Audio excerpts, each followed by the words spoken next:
I sit here stuck inside my head, remembering you and I analyze all those things you said. You told me you loved me, you kissed and you hugged me, then you smile and look in my eyes and tell me that you'll always be right there.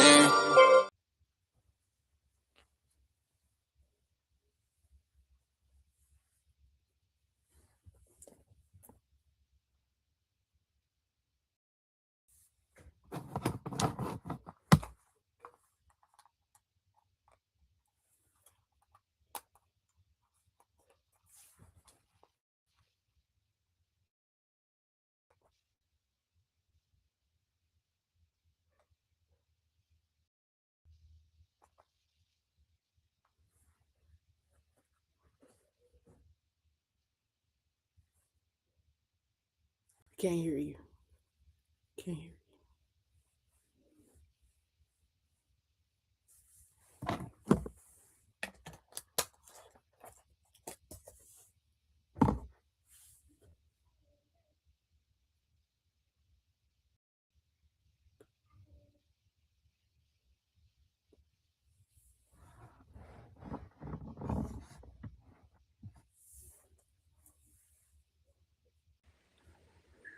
Yes.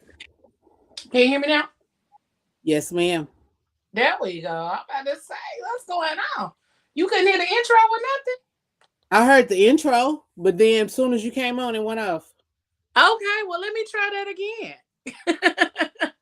Good evening, and thank you for tapping in tonight right here on PGC After Dark with the Crazy Rich Aunties. And tonight, we are discussing fantasy self versus your nervous system.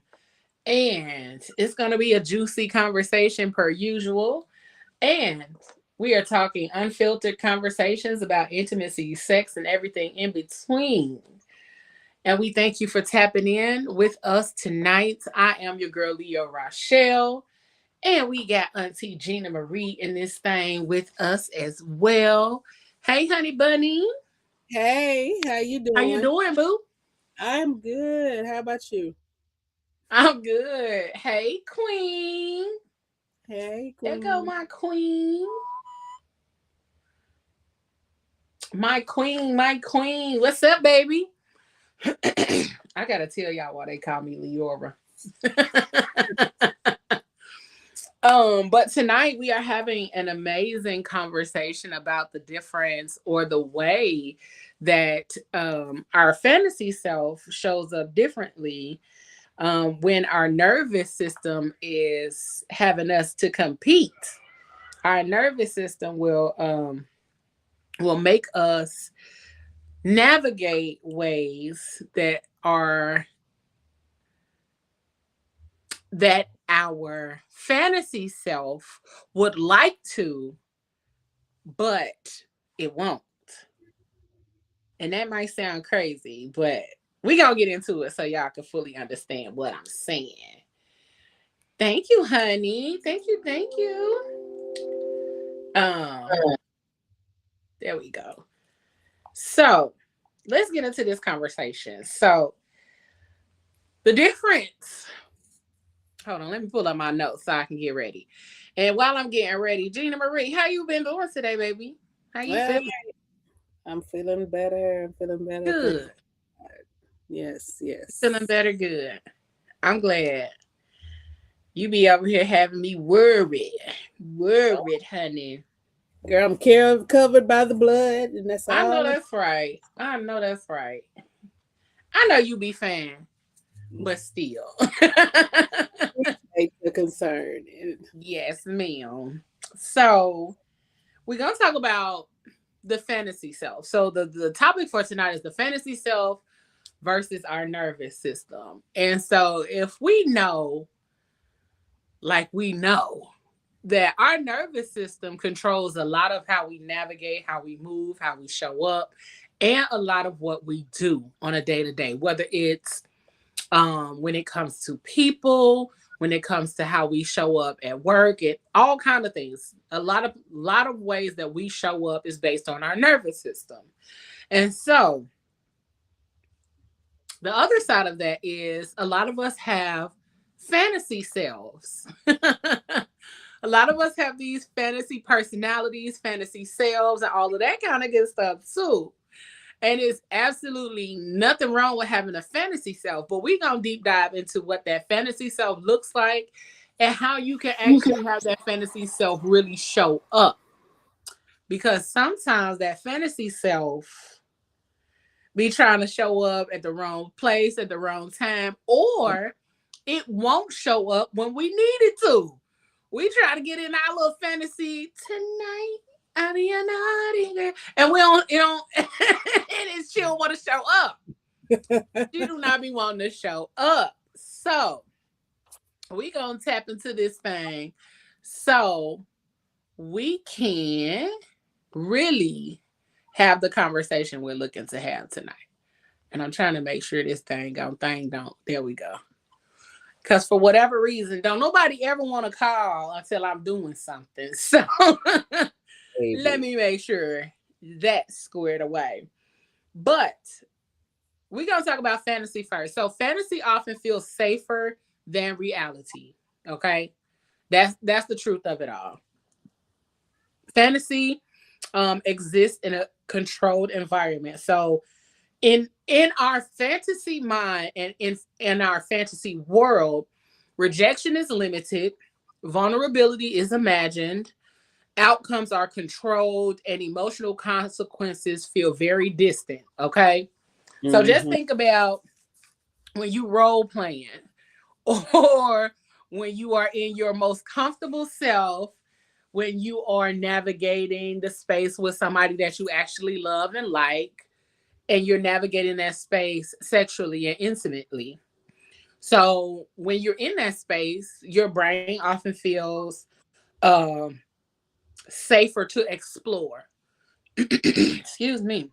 So when we're in our fantasy self, we can explore our taboo desires, emotional intensity. We can even play around with the power dynamics and all of that. Be super vulnerable. We can give the best attention, and in that fantasy self, we may be able and willing to surrender in ways that we would not any other time. You dig? True.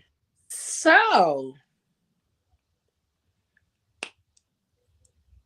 when it comes to your fantasy self, Miss Gina Marie, what do you feel like you're able to do more of as your fantasy self that you aren't able to do? You dropped that head so fast. What do you feel like you're able to do as your fantasy self that you can't do as your actual self, like your realist self? Oh, my fantasy self, I can do anything. I can control the narrative. I can be who I want to be, and there's no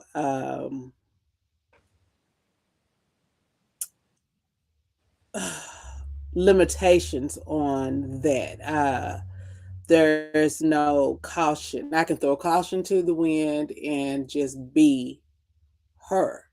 Come on. So in my fantasy world, my fantasy name is G Marie. Come on, G Marie.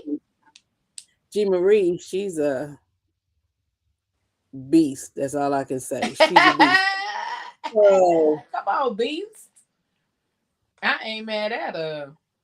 G Marie she's controlling. She controls everything. So whoever she comes in contact, whether it be male or female, everything is geared toward what she wants. It's geared toward how she wants to move, how she wants the narrative to be, and everything is just like about pleasure, just pleasure, pleasure, pleasure. And that's how I would rather it be. But in real life, you can't always have pleasure. You got to have everything that's in between. But in my own little bubble, in your own little world. G Marie is all about we're gonna have this pleasure and we're gonna thrive off of it. And I control everything. So everybody's gonna do what I say. So basically, if you really want to think about it, I'm basically the mistress, the Okay, I was about to say in your Dom era. I'm my dumb era. Okay, I ain't even okay, neat. I had to Okay. switch that knee because that knee was about to kill me. But no, Listen. I'm in my Dom era, and so it's more of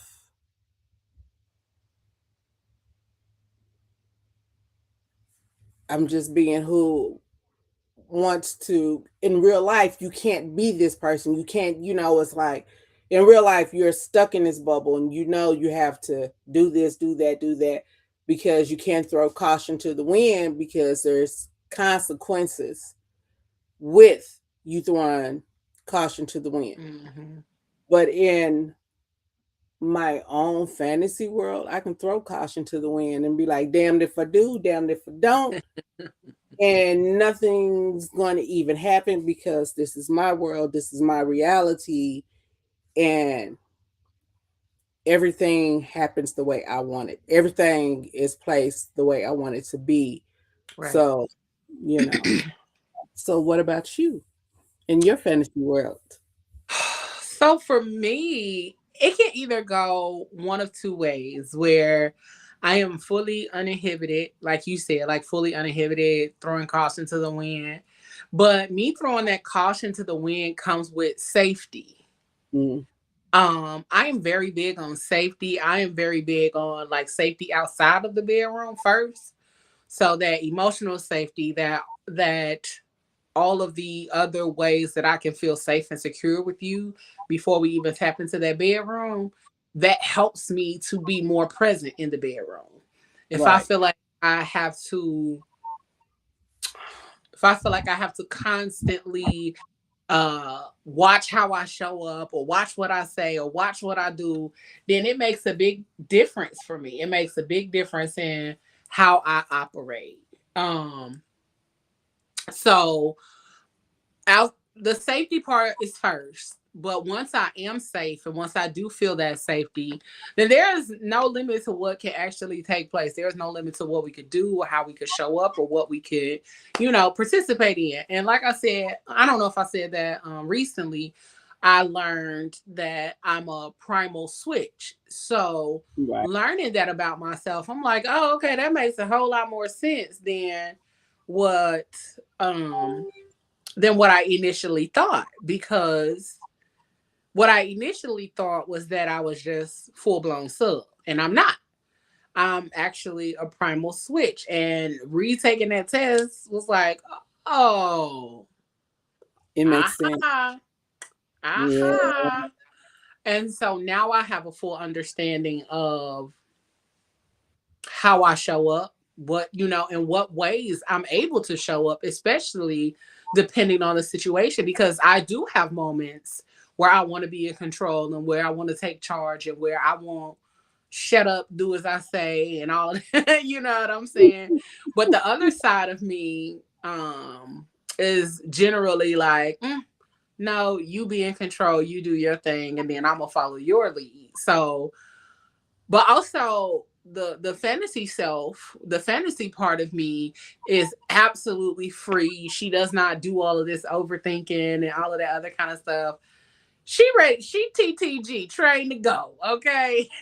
So she is ready, willing and able and all of that kind of stuff. But on the other side, like my day-to-day self, I'm always like, okay, business, business, business. Let's do this, do that, do that, do that, do that. And so we have to do all of those things on a regular basis. And so outside of those regular things, I am generally like, I want to have fun. I want to be free and I want to feel my freedom. I don't want to just say that I have it or that I'm actually free. I want to feel it. I want to see it. I want to participate in my freedom and Right. not just know that it's there sitting off on the sideline. You know what I'm saying? That it's Yes. not just sitting off on the sideline waiting on me to show up, because that's the other part about it too when you think about your fullest self is that um you actively have to be present in that fantasy self. Your fantasy self is not somebody that could be kind of somebody that's a standby, you know. Your And half out. Yeah, your fantasy self got to be fully present. And so that's the other part too. Is like I haven't had the opportunity to tap into that in such a long time. So I'm looking forward to it. Hey T Ron. What up, boo? Um, Hey, hey. and so that fantasy self is like, what we waiting on? What is happening? And so with reality, reality is very unpredictable, emotional exposure. We have that fear of judgment when it's in our reality self. When we're in our realist self, some of us do have that fear of judgment, the body insecurities, the attachment triggers, and performance anxiety. Because what if I don't do it right? What if I don't do it right? What if I don't show up right? But what if he look at my butt and don't like it? All of those kind of things happen when you are in your reality. You know what I'm saying? Because that's what reality is. Like we are human, so we do have those moments where we're going to look at some of the things that are happening. Like, no. So it matters. It matters. Yeah. Um, but the brain was such a beautiful organ. The brain is capable of imagining experiences that the nervous system still interprets as unsafe, Yes. like choking. Your brain be like, no, don't do it, don't do it, it's not safe. But on the other side of that not being safe, you still want to feel the choke. But Yeah. and but in all of that, the understanding is that that contradiction is absolutely normal. It is normal for two things to uh two thoughts to exist at one time. So we have the thought like, oh, I can't wait to get into this and I want to do this and I want to go full in. But then on the other side, there is that thought like, oh, is this even gonna be safe? And that's okay. It's okay to have those two thoughts, opposing thoughts at that. So the one thing about our nervous system is that it is always going to prioritize that safety over our desire. Like it's always going to prioritize safety first. So the nervous system's job is not to make sure that we are pleased. That is not its job. It's not going to make sure that you are pleased. The primary job of the nervous system is protection. So if the body perceives an emotional risk, instability, unpredictability, shame, fear, or pressure, it may interrupt arousal completely. So your body has to feel what? Safe. Safe. Your body has to feel safe in order for you to be able to show up and to be aroused. That part. Because what can happen if your body is like, mm-mm. No, not your body. Your nervous system is like, mm-mm. You be like I this in the said bed. no. I said no. And You so be teeth. that can easily look like somebody suddenly losing the desire to want to be in the mood right then. Like quick. Like, dang, you don't do it no more. Yeah. Um, freezing during intimacy, disassociation, emotional shutdown, avoidance, and anxiety during vulnerable moments. So even if the person genuinely wants to experience, uh, genuinely wants that experience mentally, their body and their nervous system is not on the same page. So if it feels like, I said no, your body gonna be like, What you So That is true. That shut down. It went from Aquafina to the Sahara. It went from Yeah. To a tight lemon, like somebody that poured a lemon in it, and it be like, what? tight. Okay. Um So just so that y'all understand that arousal is not just psychological, that it is also physiological. So the body must feel safe enough to stay present in that space, in that conversation, in those interactions, all of that. Your body got to feel safe. So if you're not feeling safe, then what does that tell you? Your nervous system, this is the one thing I've learned is that your nervous system may be telling you two things. This person isn't for you. That may be the biggest thing, that this person is not for you. Because your Right. nervous system gonna tell you before anything else could tell you. But also the one thing I've learned recently is that your vagina is gonna tell you. Baby. Now Baby. I didn't learn that recently. I knew, but also recent events help me to remember that. Okay. Yes. So your body got to be present and it got to feel safe in order to fully be present in that thing, that moment, in that time, all of that. So it makes a big difference. Big time. So, um, emotional intensity and erotic intensity often overlap one another. We like that. We like that emotional and erotic intensity. That's gonna be some good stuff. I don't know about for y'all, but in my mind, that just sounds wonderful. Um, so the other thing is like what we don't recognize when we talk about fantasy and all of that is that we think that the fantasies are just like sexual or that it has a Right. lot to do with our body, but it's not. Fantasy is often a combination of emotional and sexual because we have to think about it. We be trying to act like we always say like getting entwined or in these flings or sexually being active with somebody is not going to make you be in your emotions or in your feelings. That thing tickles me every time and I do not know how to turn it off. Um but a lot of the things like go hand in hand. You have to be emotionally invested in order for you to be sexually invested to an extent. Now, I'm not saying you got to be in love because we know that's not all the way true. But you do Right. have to have some type of emotional investment in the situation that you are currently in order for you to be sexually invested and for you to be sexually aroused and free. Don't tell me otherwise. Like that's exactly how it has to be. So, people often fantasize about being deeply wanted, chosen, consumed emotionally, cared for, controlled, protected, desired without hesitation. So, those fantasies frequently connect to attachment needs, validation, emotional safety, and identity exploration.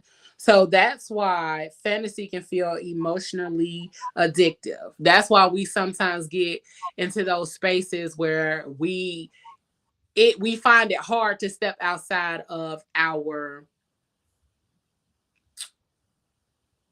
fantasy life or persona or world because it is really truly fulfilling something that we need in that moment in time and in that space. We're like, Right. oh my God, I really need it. And so it can be addictive because you're in that space, you're in that thought process, and you're in those very, very deep feelings and thoughts. And being in those deep feelings and thoughts about someone or something can become addictive. The thought of being in your fantasy world or fantasy life or persona can be addictive because why I gotta come out of it? Why I gotta go back to reality? So that's another part of the whole emotional and intensity and the erotic intensity going hand in hand. Um, Yes. so that makes a difference. Yes. But people Um, hmm, people get it confused because sometimes when people have never had that emotional awakening when it comes to dealing with people, hmm, they'll get that erotic connection confused with that emotional. And hmm, um, because you love that emotional, but that erotic is what is going to feel like sometimes people feel like they're missing something, but that erotic will make you feel that empty space. hmm. And so when that emotional connection is made, people be like, "Oh, is it the same thing?" And they're just two separate things. Yeah. They both can coexist, but you have to know the difference in order to make them work. And a lot of people, they're what they say stuck chasing the erotic part, Hmm. You and chasing that high. That's like you had your first because hit. it's that emotional Hmm. intense feel from that erotic that they're chasing. Uh-huh. That sometimes that's all they know. So when they get that emotional connection, and a lot of people are scared, they're scared of it, and so they'll be like, "Well, I don't want that, but I do want this. I love this intense feel I get." But Yep. when you intertwine both of them together, that is a powerhouse in itself. Smoking. It's smoking because Smoking. you know what you're talking about. I mean, not talking about. I'm looking at Moses' comment. um, um, then you're going to know what's going on with your body, with your mind, Yep. and so then you can work it. You know what I'm saying? You can really work it because you got that emotional and that erotica. Come on, baby. Come on, baby. Shut that It's door. different. It's It's, very it's different. and some people never get to experience those together. Which Hmm. I feel sorry for you because, baby, that is something you need to feel. Uh-huh. And the combination of the two is very different than having Yeah. one or the other. But people try to separate the emotional from the erotic, and that's really not, it's not possible because the emotional helps you to fully attach to that experience of the erotic. So you get to fully experience all of it, fully be in the flow, fully understand what's happening, and you're fully able to let go in that space, you know. So it does it does take both. Yes. You can't separate one from the other. No. Um Moses. Be good tonight. and so one of the things is that some people want to surrender, some people want to let go, all of those kind of things, but they fear being vulnerable. Some That's what people are very fearful. Um, some people are very fearful of being vulnerable, and that vulnerability, mm, you can't surrender without being vulnerable. You can't do one without the other. You you want to got be me. vulnerable, so you have to surrender. You have to let go. And that's part of one of the biggest things psychologically. Um, for that to take place. So somebody may want to be a submissive. Somebody might want to surrender and let go and fully being emotionally exposed. Somebody might want to be fully emotionally exposed. But the part of that is that we panic when it's time to fully be, fully surrender, fully submit, or fully be in that element, because our bodies tense up, our bodies panic, our bodies like, what? We not doing that. Mm-hmm. We not doing that. Who? That's what our body be saying. Like Who? this. You be like, Uh-huh. I can't. That might be like, who finna do that? No, thank you. But And sometimes so when our body gets in that no thank you space, you just have to just do this. Be like, okay, just take me. uh-huh. Just take me. But even if they're doing that, they're fully like laid back, fully trying to be in it, their body is still tense. Like they're in the moment, but they're like, their body is still clenching instead of fully relaxing and letting go. So comes back to that safe place. it go. That's what I was trying to get to. Like, it goes back to being emotionally, or feeling safe, feeling safety, not safe, feeling that safety and fully being present in that space with that person, because that's what makes a difference. That's what gives you that opportunity to fully deep dive and be present and all of those kind of things. Because you can't say you want to submit but unwilling to fully let go and deep dive. One does not happen without the other. And so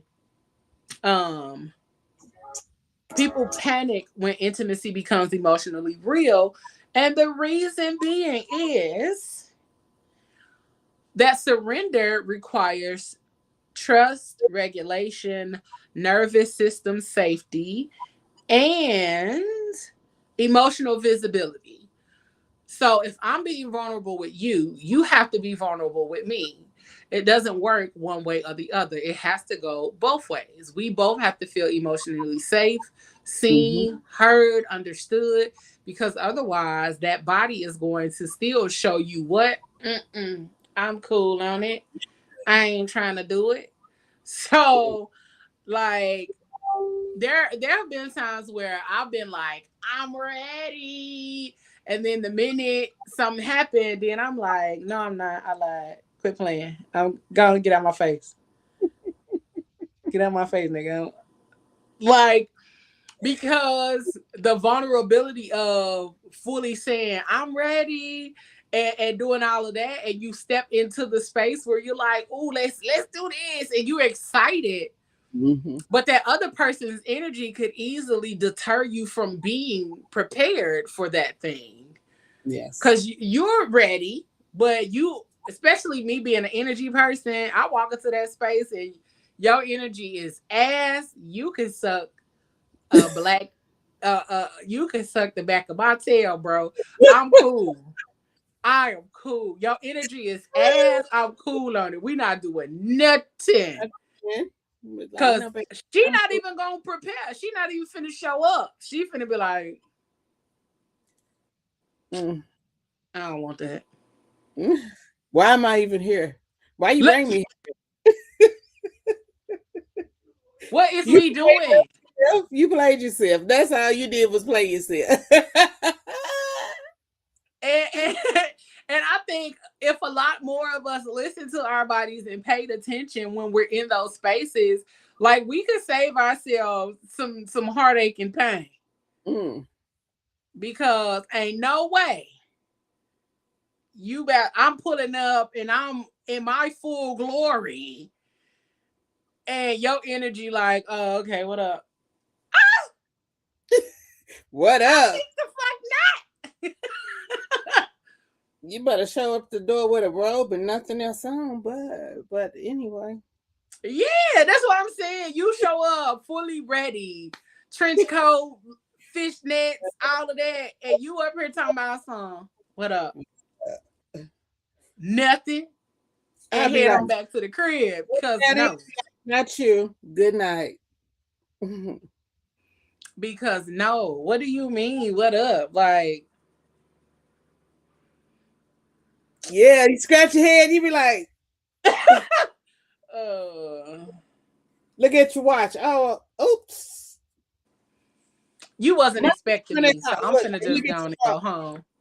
Pick your phone up. Look at your phone. Oh, my children calling. I Listen, gotta I ain't go. even got no kids. That's gonna be my excuse too. My kids calling. I got never mind. I gotta go back to the crib. They gonna be like, yo, kids, yeah, my kids calling. Cause the one thing that you will never make me feel is like an idiot for doing something that felt right. You know what I'm saying? You make me feel stupid. I'm good on you. I promise you I'm not gonna do it again. I promise you I'm not gonna do it again. You'll be You like, came for what happened to that war. one time? What happened to that No, baby. time? Oh, yeah. What happened to it? You That's the supposed you to tell me what happened to it. But you made me feel stupid for trying to do something adventurous because I was feeling adventurous. I bet you I won't do it the fuck again. Bet you I won't do it no more. it's like, I no, you promise got you that. I bet you gonna have to sit there and wonder what happened for the rest of your natural black ass life because I ain't doing it again. I ain't doing it no more. Like I'm not gonna do it. baby, I tried. Be like, what they say, baby, I tried. Listen, because I did, and you made me feel stupid, so I'm not gonna do it no more. Mm-mm. I And it tried, takes made me feel stupid. I'm not doing it again. So to even come out of their comfort zone to even get to that point where they feel comfortable enough to be like, okay, I'm finna be adventurous. I'm gonna put on my best lingerie, put on these fishnets, put on these heels, put this trench coat on. That's all. Let me go on and get in this Uber or get in this car. and Babe, pull up. baby, I'm on my I'm way. ready. I got the I'm girls on, out. We yeah, ready. I'm on my way. You get And there you to the up here door. talking about, I get there, you talking about some what up? What up? You be like, and as soon as he open up the door, you be like, what they say? Bang. You be like, and he like, what up? What up? What up? That's how we doing it. Oh, okay. Nigga, don't worry about it. Don't I'm worry finna about go my back to the children house. calling. My children calling about right now. Matter of fact, I'm on my I'm way. finna call somebody else on the way back to the house. Fuck is you talking about, bro? Just gonna Like appreciate what? all of this. I put in all this time, and what? I done got my courage up and everything. Just and you gonna greet me at the door with what's up?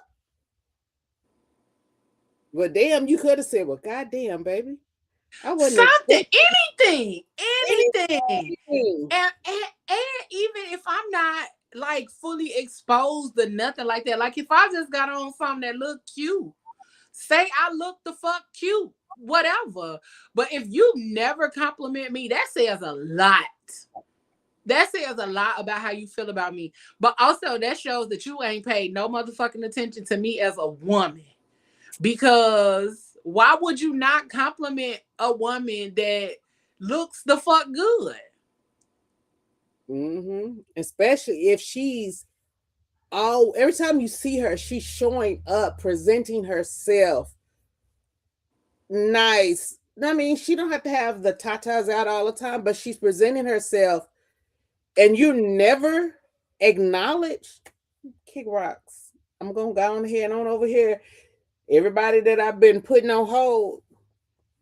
I'm finna go on over there where it's appreciated at because what is we even doing?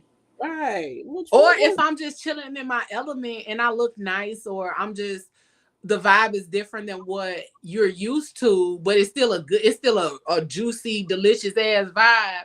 And you like, oh, this is different. But instead of acknowledging what the vibe is and being fully present in it, you like, you turn it into something else. Fuck out of my face, Yeah. Elroy. I'd be like, okay. So you just Fuck out of made my this face, Stanley. Because why would you make me feel that way? Like, that's insane. That's a different type of power dynamic. And I think that those are the moments when somebody is actively trying to humble you or make you feel away. I think that's what that feels like to me. It's like, I don't know, but then you want to hunch on me. Fuck out of my face.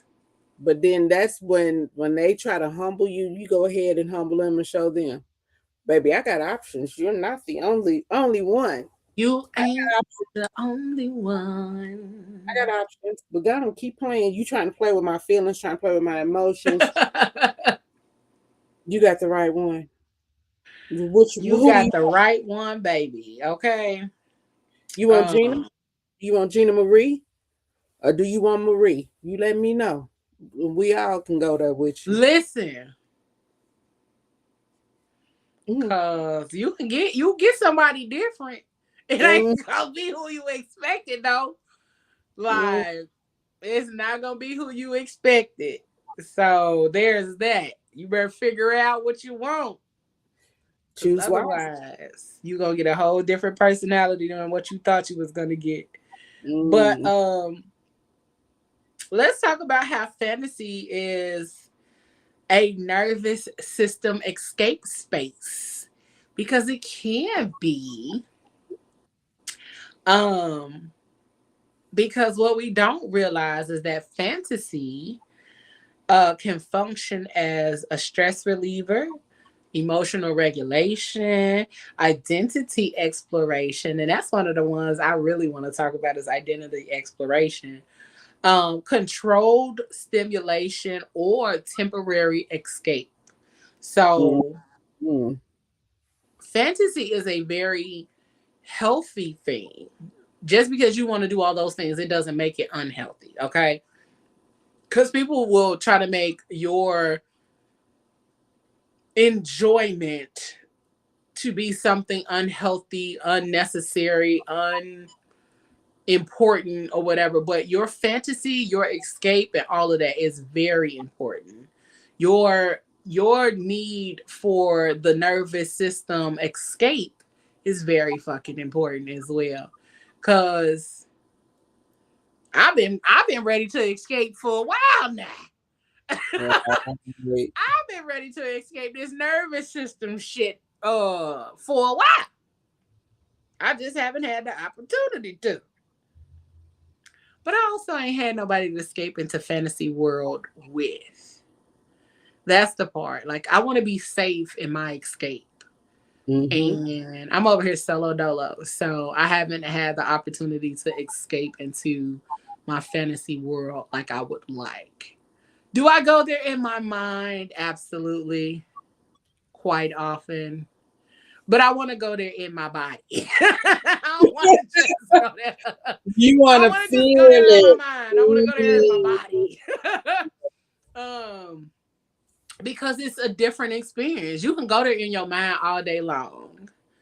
But to escape fully in your body and then navigate it in such a way that it's like, okay, now I can deal with the rest of life because you have that escape. Your nervous system was able to get regulated. You were able to have those moments that were necessary because that nervous system escape is literally like us tapping into our favorite thing. If it's music, it's that escape into that music, or if it's art, that's what that nervous system escape does. And so I need a moment. I need a moment. Okay. Baby. Um, it's important to ask yourself, am I exploring desire or escaping reality? Can it be both? Is the question. Can it be both? Am I escaping reality to explore my desires or what? What you think? You think it can be both? I think it could. It just depends on the situation and the person. Mm-hmm. But I think it could be both. It really could. They both could coexist together. Yeah, like that's what I'm trying to think. Like, can escaping reality and exploring the desires coexist? I think so. Um, and let's find out. Because I want to know. Because if it's, I know there's a difference between escaping reality and exploring the desire, but if they cannot coexist, then what is the thing? Okay, so it says yes, but only if you're honest about which one is leading. See. Escaping reality and exploring desire can absolutely coexist, but they come from two different types of energy. Mm. Escaping reality is often about avoidance, numbing the pain, dodging responsibility, not wanting to feel something. Exploring desire is about expansion, curiosity, pleasure, self discovery, embodiment. The tension happens when escape disguises itself as desire.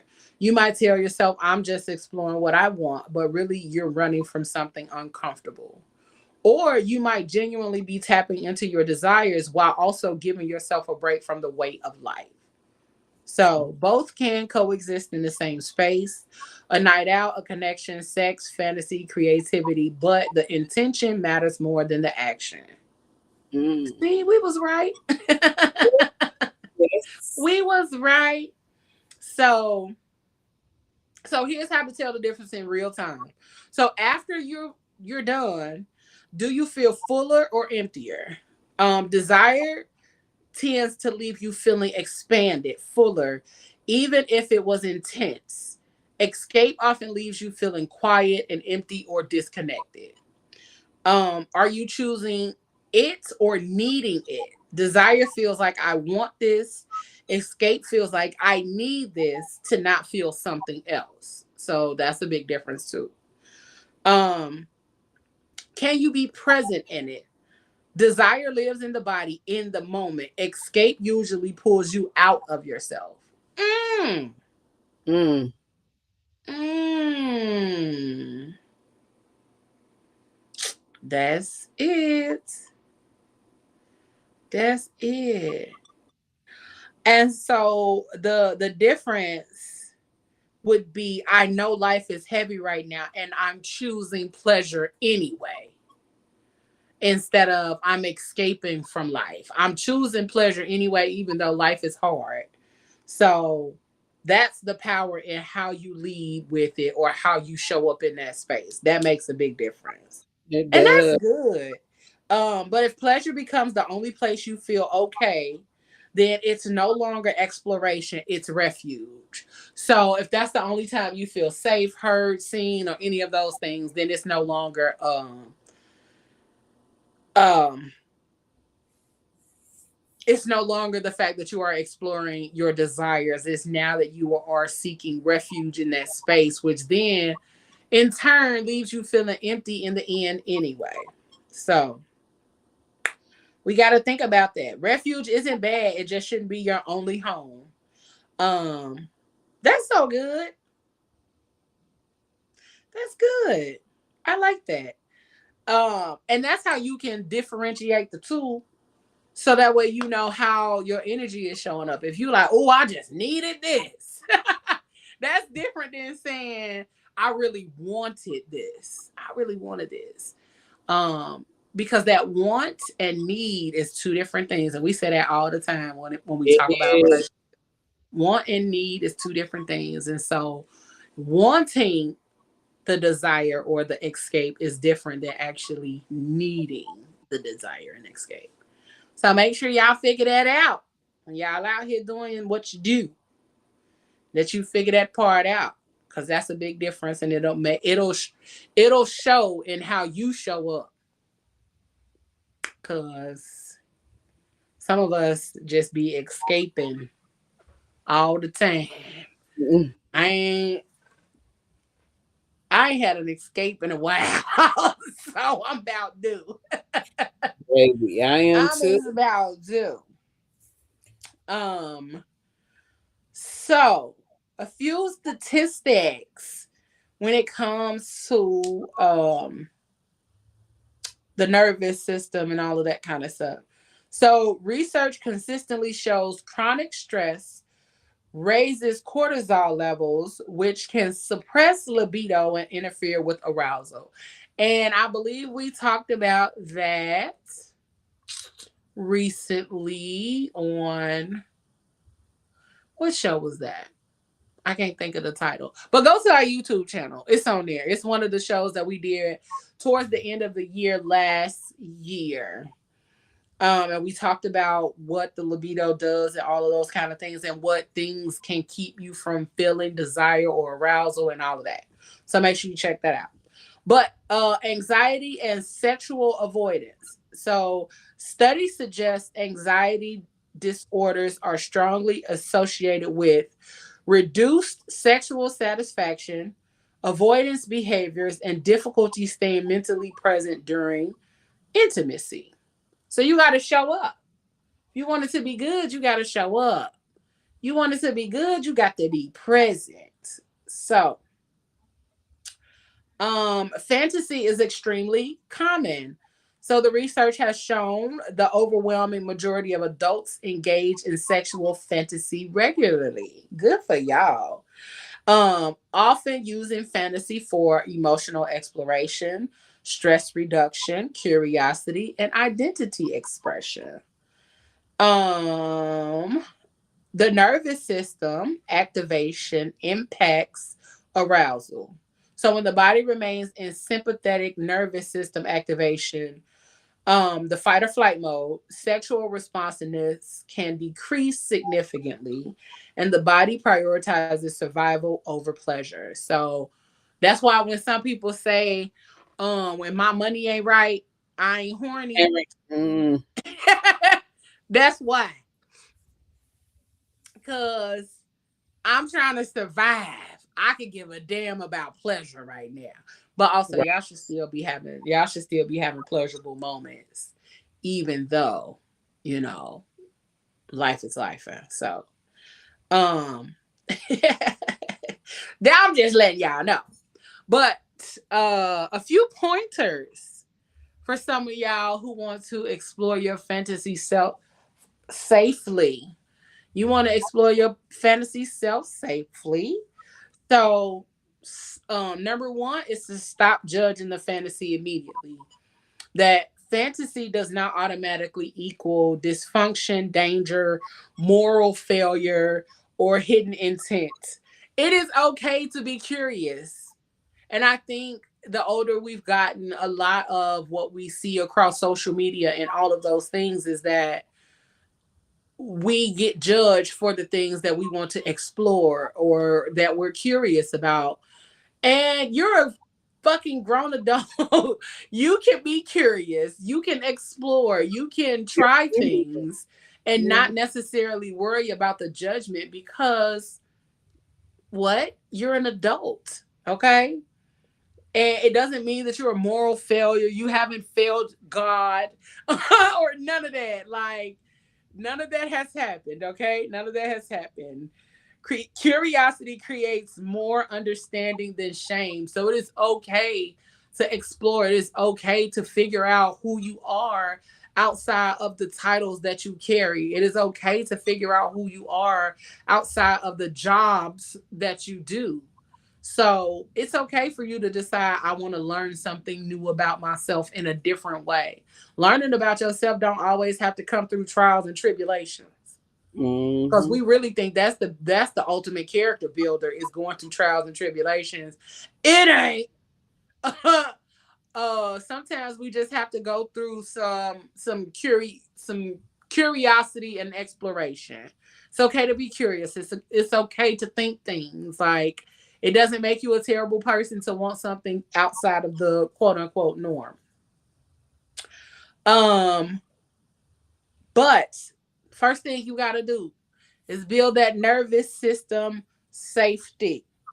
So before chasing that intensity, you gotta regulate your stress, improve your emotional safety. I need y'all to hear this one real good. Slow down. Slow down. Cause some people want to get to it so fast and rush it and all of those kind of things. Slow it down, baby. What Mary J say? Slow down, baby. Mama ain't going nowhere. Slow it down. That's all you gotta do. You gotta slow down a little bit. It's okay to take your time learning. It's okay to take your time getting your body in the space. Don't let nobody rush you when it comes to the exploration. Or if you and your partner are exploring together, slow down.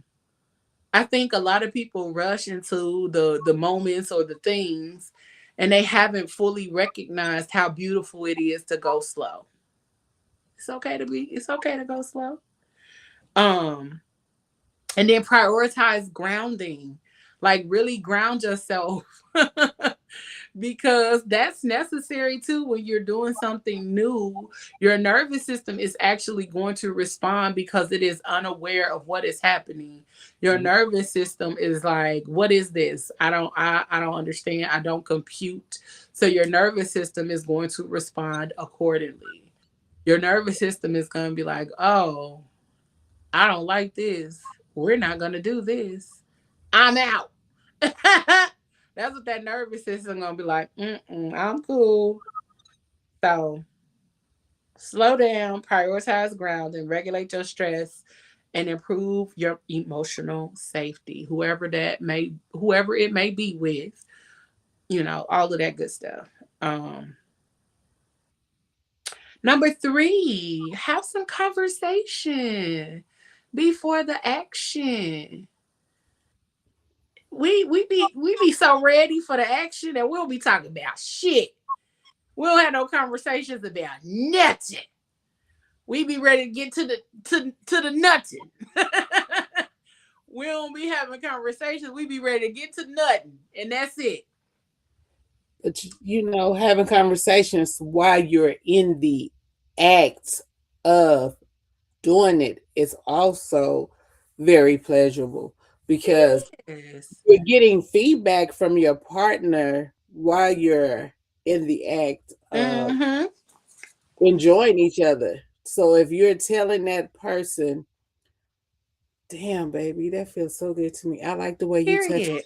my back. Listen, talk to me nice. Yes. I like the way you choke me and you talk me through it. Those are things that people tend to Overlook. overlook Mm-hmm. because they be like, "Well, I just want to just get into it," and they just think, "Oh, if I hear her moan and groan, that's cool." But sometimes people I want to talk. I want you to talk to me. I mean, I want to be able to talk back to you and we interact while we're going through the emotions because to me that's sexy to me. That is just because you can if you're doing it right, you can feel the emotions come through their Mm-hmm. voice and it's just like, all right, you want me to do what? And But even if you're like me, that's very, very dominant, if you talk mm-hmm. the talk and walk the walk, this dominant girl becomes, yes, darling. Not the yes, darling. Yeah. But like even before getting to all of that, like the conversation in the midst of, Mhm. yes. But some of us be so ready to getting to the do that we don't have conversations about much of anything. So you don't even know what to go into. You don't And even what know what you're stepping into or what that person is looking for from you. Like, talk to me about your thoughts and your fantasies and all of that kind of stuff because that gives me a playbook to an extent to know how to navigate because some people treat sex um like it's something you can do for everybody. Like, no, you don't use the same playbook when you don't use the same rhetoric when you working over there when you do over here. So it's not it's an individual sport. It's not a team sport. We playing one-on-one, not with everybody, you know. So you Right. just got to figure out what works for that person, have some conversations, discuss it, talk about it, understand why that's something that they like. Because if you have an understanding of why it's something that they fully enjoy and that why they like it may even be more pleasurable for you to do it because you have an understanding of why they like it. If you're just doing something because they said they like it and you would really don't have an understanding of why they like it, there's a difference. It's a Yes. major difference in knowing why somebody likes something and that somebody likes something. I might like being kissed on my neck, but you might not never know why. And so you just be doing it to be doing it. And I'd be like, why you keep doing it? It might become something totally different if you just randomly keep doing it and it's not something you don't even know why I like it. Like, Right. like back up. Get So yeah, discuss it with your person. Fully give them an understanding of why it's something that you like. Not just knowing that they like it, but understand why they like it. Get the meaning behind it, the emotional attachment to that thing. Like some people don't like kissing. Why don't you like kissing? That's weird as fuck to me. oh yeah. I'm learning it's a lot more people that don't like kissing though. Shit is Yeah. weird But to you me. a lot of people say kissing, to me, kissing is the most intimate thing a person can do. And so some people be like, well, I can screw you and don't think nothing about it. But if I kiss you, then that's like a connection, and I don't want that connection. I just want to screw you. Well, baby, I like kissing. So if there's no kissing involved, you can never get to that other part of To me. the other So part. And like I tried it. It don't feel the same. It yeah. don't feel the same. That shit feel crazy. It feel like we skipped something. Feel like you in like what, a teenager, and that's when you're just learning and be like, You know what it okay, feels like when you don't kiss? You know, when what? you put some shit together and some screws is left out and you like, oh, it'll be fine. That's what the fuck it feel Like like. it's gonna break down. Yeah, like it feels like the shit is incomplete. Something did not, the steps was missed. Yeah. Um and if we aren't in a space where we can be kissing on each other or right, we really want to kiss each other, then I don't want to do that. I don't want to do nothing with you. If we can't kiss, I'm cool. Right. Because I've done it before and the sex feels weird. The sex feels like it's incomplete. Or it feels like you got the car in neutral and not in drive. Mm, Cause if we would have got the kissing and did a little bit more, the car could have got like the car. This motherfucker could be glad, you right. know. When we don't do none of that preliminary stuff, it just feel like we got the car in neutral and we just rolling. Some shit don't feel right. We got this motherfucking neutral when we could be out here coasting, baby. So I think that's the difference for me. I don't. Everybody got their own thing, but for me, that's the difference. So, um, the other thing is to learn the difference between arousal and capacity. So just because something turns you on does not mean you are emotionally prepared for it and your body can sustain it safely. And that's okay. So that's the difference. Just because it's something that make your little ass horny and turn you on and get you in the mood, it don't mean that your body can sustain it or actively be present for that thing. Right. Because sometimes we be pushing our body beyond the limits that it needs to go. Everything ain't for everybody. Just know that everything ain't for everybody, okay? Um Explore gradually instead of drastically. Like, it's okay to take your time, y'all. It's okay. And that just kind of reiterates what I said earlier about slowing down. People often overwhelm themselves trying to jump fully into fantasies. So, safer exploration looks like small steps, emotional check ins, slow pacing, and staying connected to your body. One of the things a lot of us do is ignore our bodies in the moment. Your body feels disconnected. It's okay to say, hey, let's slow down. Or it's okay to say, can we stop or can we pause for a minute? It's okay. I Right. think I think we live in such a porn culture that that people expect their partners to show up like it would in a pornography. Like to show up, to be present, to act, all of the things that that we see in pornographies. I think a lot of people have that expectation. Even when it comes down to the moaning and stuff, like people have that expectation. And sometimes it's not a realistic expectation that's how it's going to be. That's true. Because, baby, Um, don't y'all realize the voices and stuff sometimes be on a loop? They loop it back over and over again to give you that sexual sound. that's why sometimes you don't see their faces. Because Because the sound is not coming from them, especially if it's one that had a little bit of a budget.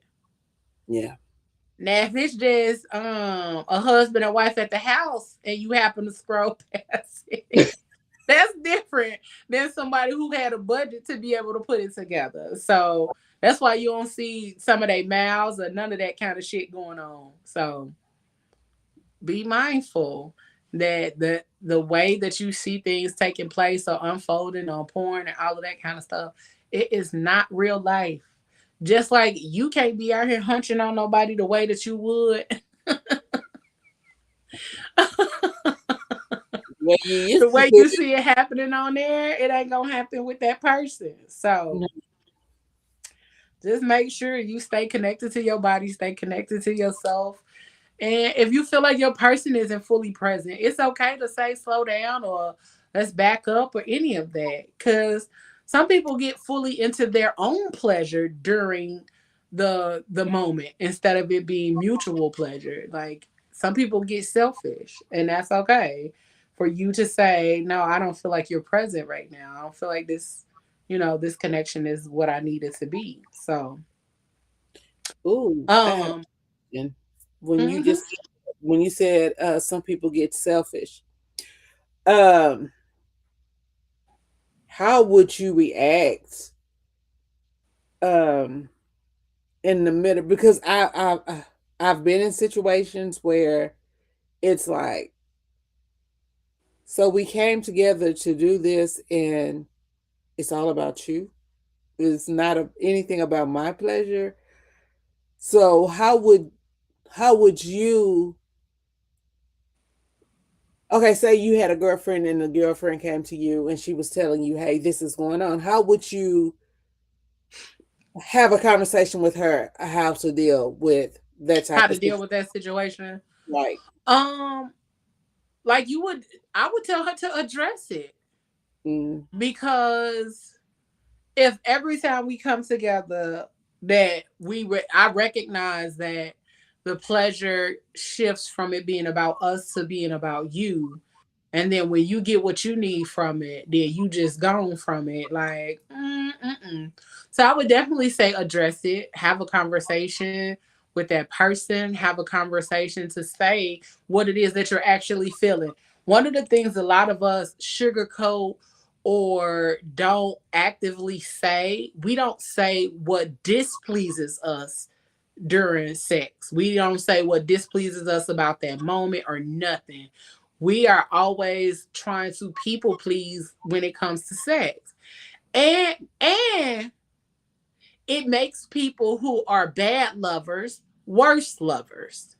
sure do. Because if nobody tells you that you aren't actually as good at this, As you think you are. as you think you are, then that person is going to continue to do that thing because they think it's so great. Like they think it's so great. They think they're so good at it. And I remember a guy was like, "Oh yeah, like people tell me this, that, the third, or whatever. Or my head is amazing, and I got it." And I was like, "But it's not. But it's not."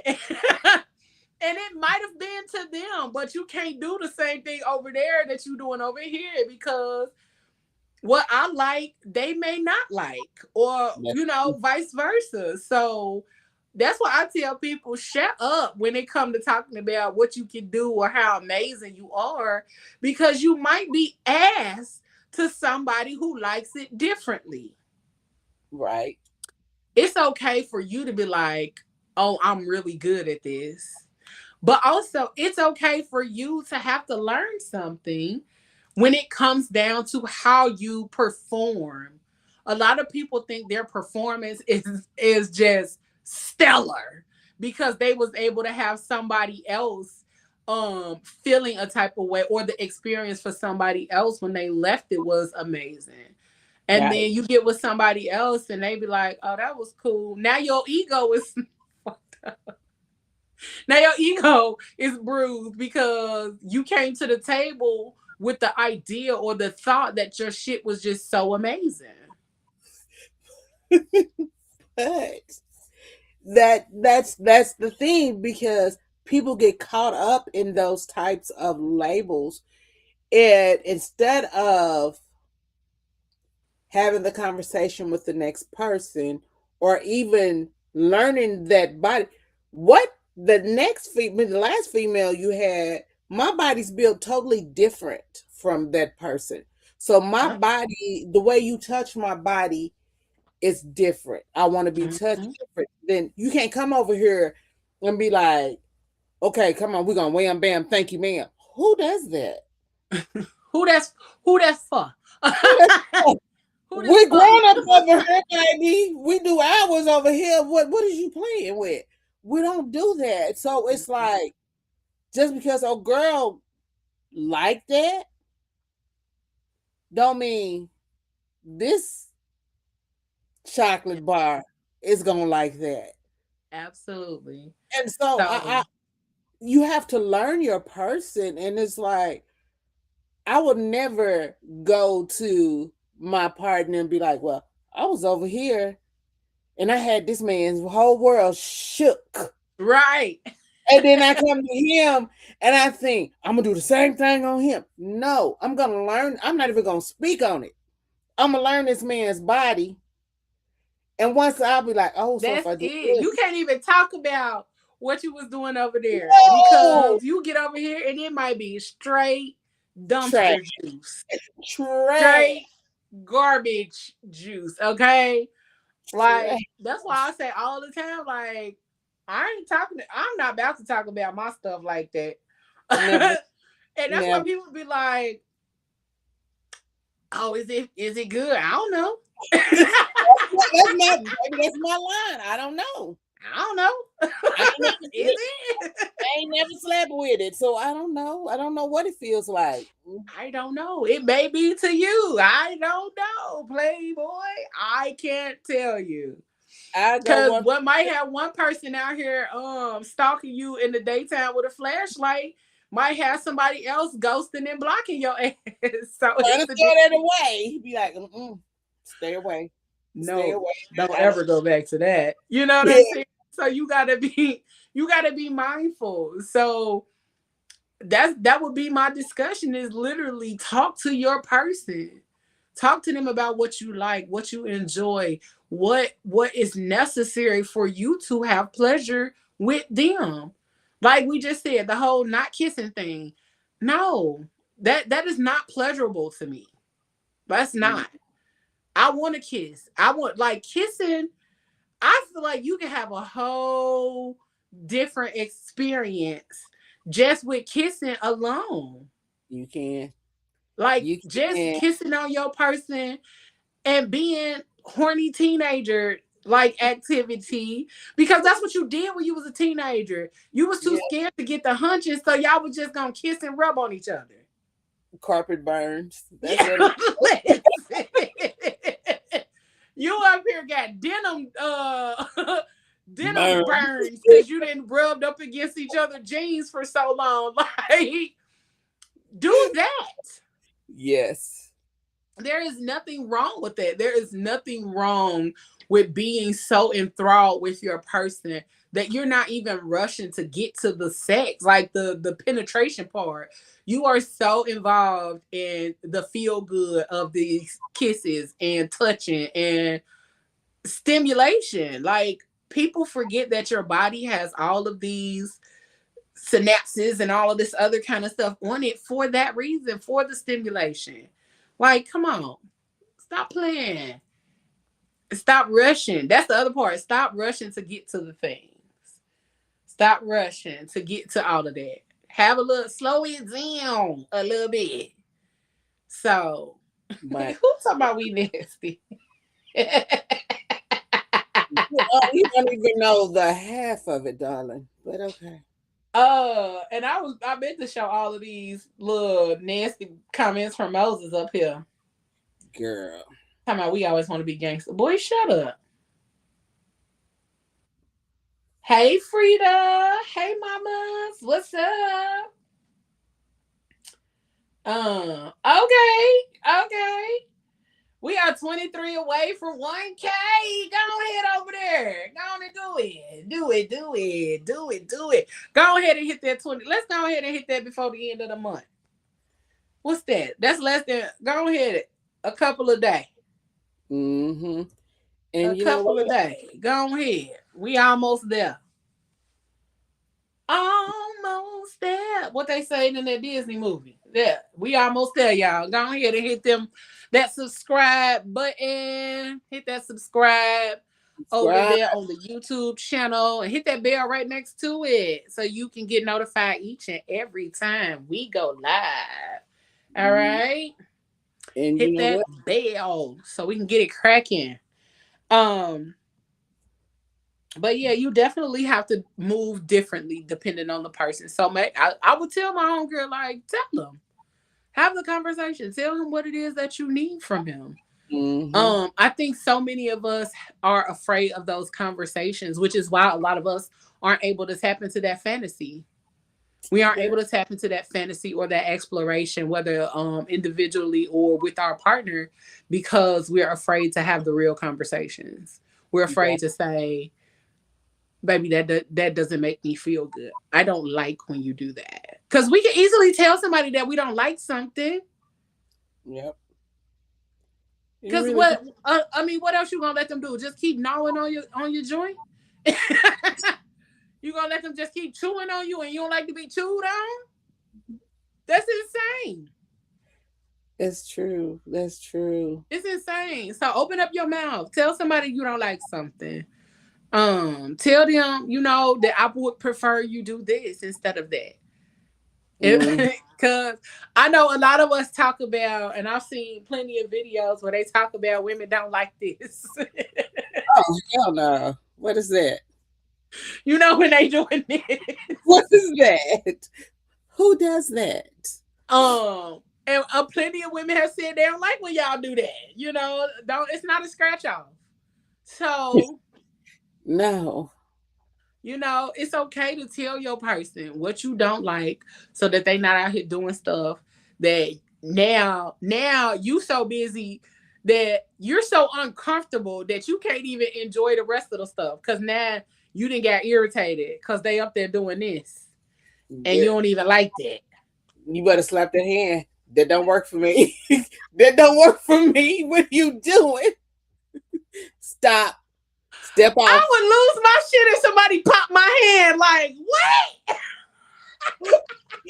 I'll be like, step off.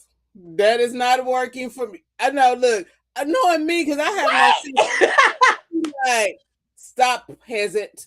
Just stop. Because I that would is lose not my shit if somebody popped my hand. Like, don't do that. What? No, thump it. Don't be popping me. You better tell me. You better No, open your don't do mouth. that. Don't do that. Don't do that. Don't do that. Then we'll be in there wrestling because now you didn't put your hands. But it's like people don't understand. I looked up the human body and the sensory nerves. Uh-huh. It has thousands of sensory nerve endings involved in pleasure, touch, arousal, and intimacy. Not just in. A lot of people think it's just in the genitals. Our little get them right places. That's why they have erogenous zones. Right. So the sexual sensation is actually a full body. Let me say it again, a full body experience connected through the nervous system, brain, skin, hormones, and emotional responses. Mm-hmm. Some of the major pleasure sensitive areas, of course, everybody knows it's going to be your lips. But some of them that you don't know is your scalp, your hands, your fingertips, The tips, the the fingertips, ears, your hips, especially men where the the pelvic pelvic bone. it dips. Yep, your feet for some people, the Mm-hmm. butt. People don't understand that. And then when you look at it, the skin contains millions of sensory receptors that respond to pleasure, temperature, touch, vibration, pain, pleasure, contrast. So people don't understand there's other ways of getting this connection to a person besides penetration. Mm-hmm. You gotta you gotta dive deep in there and learn there's other places besides you going straight to my honeypot, baby. For real. And y'all know what? It's okay to pick up a book. Baby. It's Pick it okay up. to pick up a book. If you don't want to pick up a physical book, it's okay to listen to a book. Yep. Learn some shit. Yep. Because the one thing that I hate is an uneducated motherfucker swearing they know some shit about some shit that they don't know nothing about. But if you're not reading and you're not actively educating yourself on some of the things that you say that you enjoy or love, especially if you talk about how much you love pleasure or how much you enjoy pleasure, but you have yet to read anything outside of the captions on a TV show, Mm-hmm. please help me understand how it's something that you love when you're not actively educating yourself on it, when you're not actively learning something new about it. Uh, Um, even when it comes to, and this might not make sense to y'all, but even when it comes to what we do when it comes to podcasting, we got to learn something new all the time. We got to yeah. learn new equipment. We got to learn new platforms. We got to learn all the new things. Why? Because we love it. And you have to do things differently when you love something. So if you just going to be sitting up here acting like you love it and you're not actively learning or educating yourself or taking the time to even have conversations about it, hello, welcome to PGC After Dark. Or listening to podcasts about it, Right. then you cannot say that you love something. Love something means being curious, being open, being engaging about those things. So even if it's a person, you cannot actively say you like somebody if you are not curious about them. If you're Yep. not curious about me, if you don't ask me no questions, or you don't know nothing, like you're not intrigued enough to ask some questions about me, you don't like me. And that's one thing I've noticed. People that like you or truly want to get to know you, they are going to engage. They're going to ask questions. I'm nosy than a motherfucker. I love asking questions. So tell me why your mama and daddy not together. You know what I'm saying? I'm gonna ask some crazy ass questions too. Tell me, have you ever witnessed your daddy slap your mama? Whatever. You know what I'm saying? Because then it Right. helps me gauge insight. And it might not just necessarily be that I like you, but I just want to ask some crazy shit just to see how you would respond to my off the wall ass questions. Mm-hmm. I asked the question one time and the motherfucker was like, "What?" They answered that shit though. And I'll post. I'm gonna ask. I'm gonna ask the question in the Facebook group. So if you're in the Facebook group, you can go in there and see the question that I asked. I'm gonna post it in there right after the show. But yeah, be in engaged and curious about the person that you say that you like helps you when it comes down to the fantasy, when it comes down to the exploration, when it comes down to all of that. We literally have to just um stop rushing everything, stop moving fast with everything. That moving fast and doing stuff and trying to hurry up just because you want to just get your nut off, that's not gonna help neither one of y'all. Because first Mhm. of all, you're not gonna get your nut off on me and I'm not done. Yes, that is like the most frustrating thing a person can do to another person. And then if I don't get mine, you best motherfucking believe I'm gonna pull that little thing out that drawer right in your face. And that would frustrate a person real quick. What you need that for? You don't need that. Yes, I do. Unless you got the right person and be like, oh, for real? Okay. We should really have some. Then it becomes a different situation at that point. Then it becomes so totally different. Then like, oh, Baby. I mean, Mm. give me a minute. You know that might intrigue somebody. Give me a minute. Hold on. Mm. What you doing? Um, so it might engage somebody else, but um, yeah, we got to do better about like all of the things that help us to step outside of reality, but also making sure that our nervous systems are being regulated often. That regulation is going to help us to fully be engaged in the exploration. Yes. We just can't be escaping. We got to go into the exploration with a thought process and intentionality because the energy is different when you just escaping versus you're actively exploring things. So Yeah.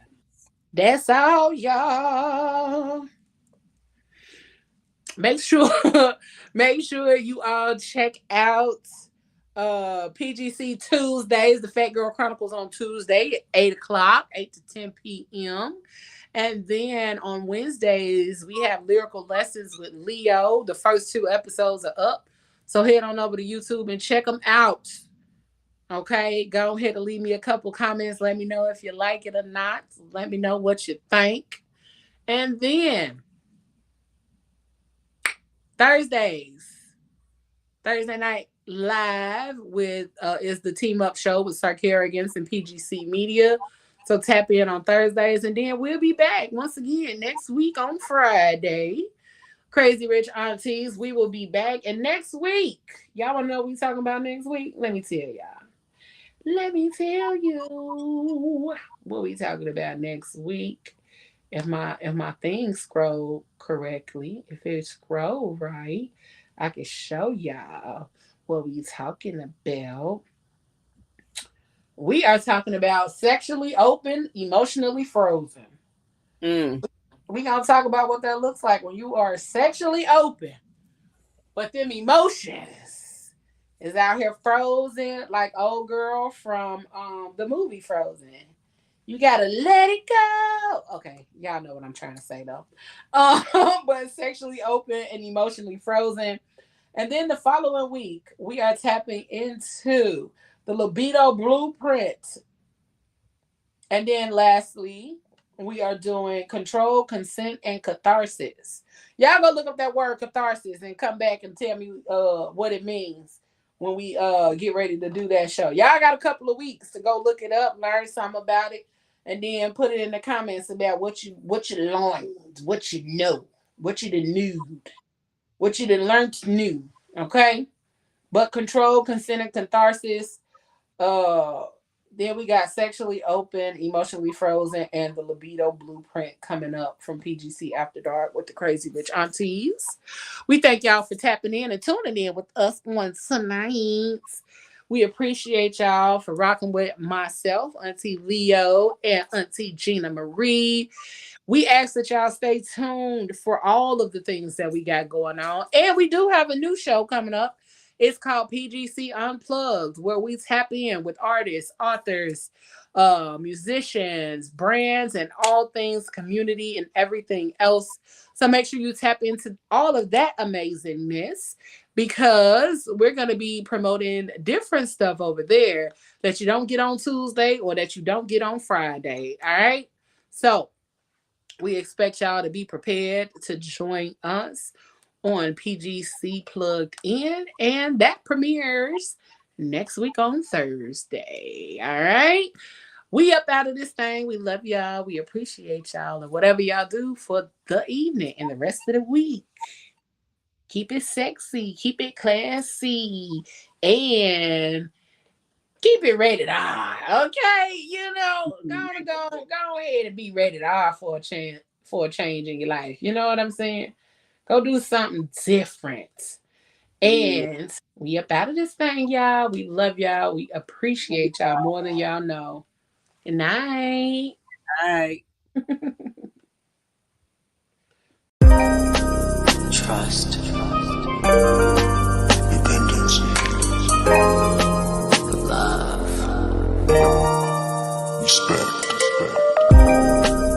passion, pain, intimacy, pleasure. I sit here stuck inside my head, remembering you and I analyze all those things you said.